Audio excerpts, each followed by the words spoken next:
Welcome to the internet. Take a look around. Okay, besides that, I have to go back. I'm hitting that copium real hard, trying to make this time travel thing impossible. But I think it's worthwhile because if you have the potential to do something, then why not? Why not skip some stones on a lake?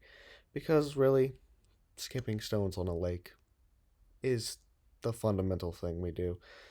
And with that being said, make time travel with warp drive. Okay. Thank you, Miguel, for your ideas that you've developed and found somewhere else about developing developing warp drive by manipulating gravity.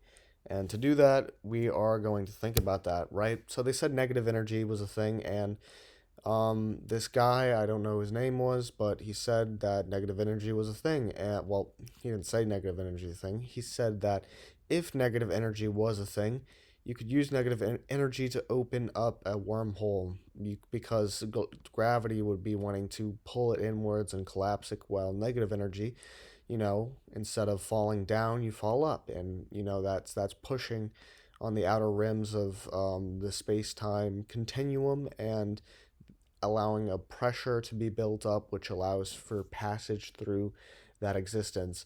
And with that being said, okay, if you had such things of negative energy, could you push space time in a certain direction and make it go backwards? And then if you could also, if you could have like a positive energy, which is just normal gravity, could you do that in one direction? Could you push from one direction and pull on the other direction so that you can manipulate space-time in a way that you can move backwards and forwards? And the way we could do this and have time travel is by having a central computer that we build in the universe, and that computer has this omniscience. It's all-knowing and it's all-powerful.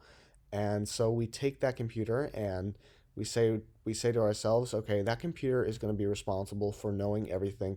It's going to know the past, present, and future, and then it's going to have this power whereby it warps gravity in such a way. It finds a way to manipulate these negative energies and positive energies in such a way that we make space time travel possible, and that supercomputer is going to stay there once we make it, but it's going to change reality outside as we know it, because my current view of the universe is that we have one universe. It's possible that we have multiverses, expanding and stuff like that, all infinite always, but at least in this one universe, what we know, and at least what I know, is that, or I don't even know this, at least what we can try to do is that say that we have a certain amount of knowledge in this universe, and that knowledge allows us, once we reach a critical point where we can manipulate space-time, we can move throughout the knowledge spectrum. So once we hit a time travel technology, then we can move throughout it.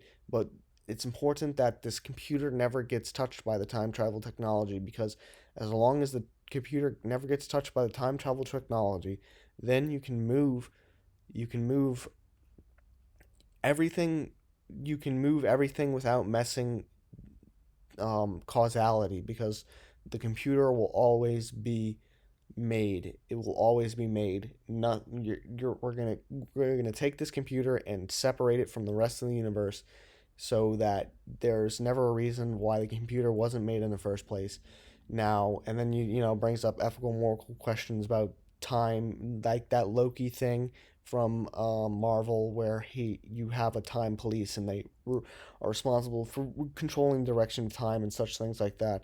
So yeah, and then some other stuff I forgot. The logistics on how this is going to work. I think we're going to talk about the logistics on how to warp space time, and it's going to be in the next video, and it's going to be something like, okay, gravity warps space time. We know that the sun warps space time in such a degree that we can see light from a star bent all the time. If you can see the light like at a time of an eclipse, you can see that. And then so we can bend space time. Now we just need to find a way that we need to understand how to bend space time, and we're going to do that in the next video.